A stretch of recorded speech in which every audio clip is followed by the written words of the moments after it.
ETB, c'est une vieille dame qui date des années 30. L'entreprise est répartie sur une petite vingtaine de sites dans 6 régions. On a un objectif de développement géographique qui consiste à essayer de couvrir l'intégralité du territoire national.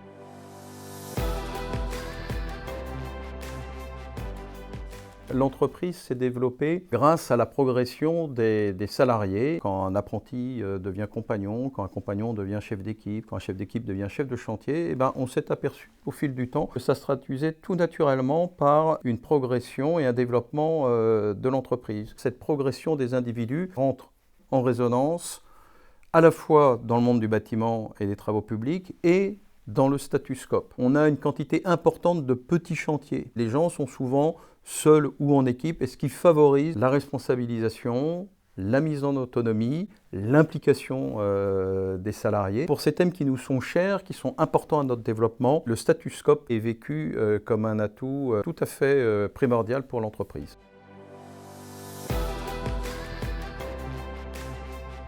On a d'excellents collaborateurs de l'entreprise, tout simplement, qui nous ont quittés pour des raisons liées à leur projet de vie et à leur projet d'installation dans d'autres régions que la région Île-de-France. On s'est tout simplement dit, c'est bien dommage que l'on n'ait pas participé à ce projet de vie. Dans la volonté de l'entreprise de couvrir l'ensemble du territoire, c'est pour offrir aux collaborateurs de l'entreprise des projets de vie. On a des gens qui viennent de toutes les régions.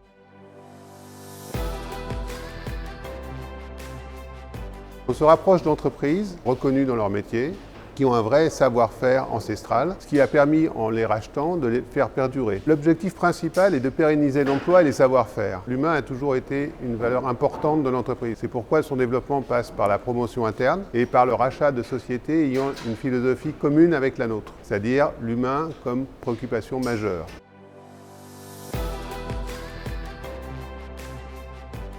L'entreprise, pour former 10% de ses salariés en apprentissage, doit avoir 15 ou 20% de maîtres d'apprentissage. Toute la capacité d'adaptation d'entreprise, le dynamisme en matière de développement est beaucoup lié à cette catégorie de maîtres d'apprentissage. 10% de notre effectif, ce sont des jeunes en contrat d'alternance, principalement en contrat d'apprentissage. Transmettre notre savoir-faire et savoir-être à nos jeunes, ce sont nos futurs collaborateurs. Le binôme tuteur-apprenti est extrêmement important. Nos apprentis préparent différents diplômes, du CAP, mais ça peut être aussi un diplôme d'ingénieur. 60% de nos apprentis restent dans l'entreprise. Beaucoup, chez UTB, évoluent, changent de qualification, prennent plus de responsabilités et on y tient beaucoup.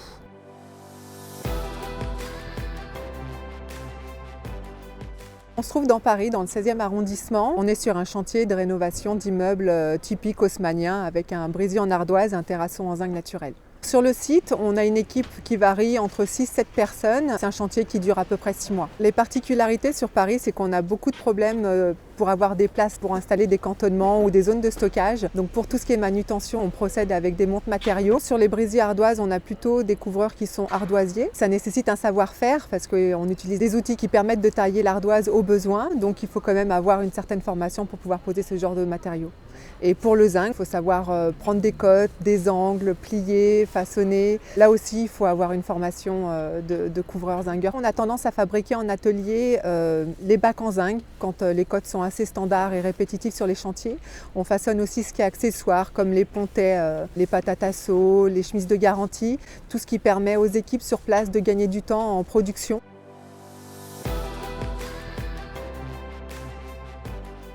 Nous, UTB, on réalise tout ce qui est travaux de plomberie, chauffage, ventilation. Pour 313 logements, on réalise de l'ensemble jusqu'à l'appareillage, jusqu'à la mise en chauffe, jusqu'à la livraison aux clients finaux. Actuellement, on a 7 personnes. 8 personnes avec l'apprenti qui est là en intermittence avec l'école. Pour un chantier de cette taille, les 15 mois qui nous restent, c'est très court. On est en corrélation complète avec tous les corps d'État. De devoir attendre les autres corps d'État, c'est ce qu'on rencontre sur tous nos chantiers. Depuis l'incorporation avec le gros œuvre et l'électricien jusqu'à l'appareillage, on va attendre après le peintre, le carreleur, le plaquiste en cours de route. La désorganisation par rapport à l'entreprise de gros œuvre qui a changé en cours de route. Nous, on devait malgré tout être présents pour pouvoir avancer les incorporations au fur et à mesure, plus le retard, donc tout ce que ça engendre derrière en interne. Ça a été vraiment la particularité de ce chantier et la difficulté.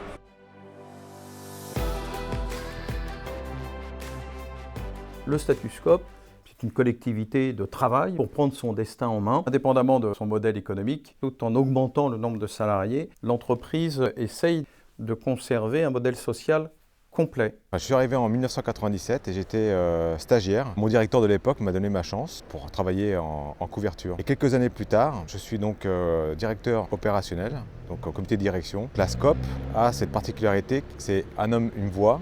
Elle apprécie que l'ensemble des collaborateurs puissent développer leurs compétences, ce qui a été mon cas. Elle donne sa chance à ceux qui veulent travailler et à ceux qui veulent progresser. Et en cela, ce statut permet à beaucoup de gens de pouvoir en fait s'épanouir dans leur travail. Et je dis bien un travail et pas un job, un travail. Et en plus, la porte est grande ouverte. Notre PDG, on peut discuter avec lui. Et c'est bien d'être Scope parce qu'on est au courant de tout. Chaque année, on fait un bilan. On est plus motivé. Et c'est un avantage qu'on a. Il faut essayer de le garder au maximum.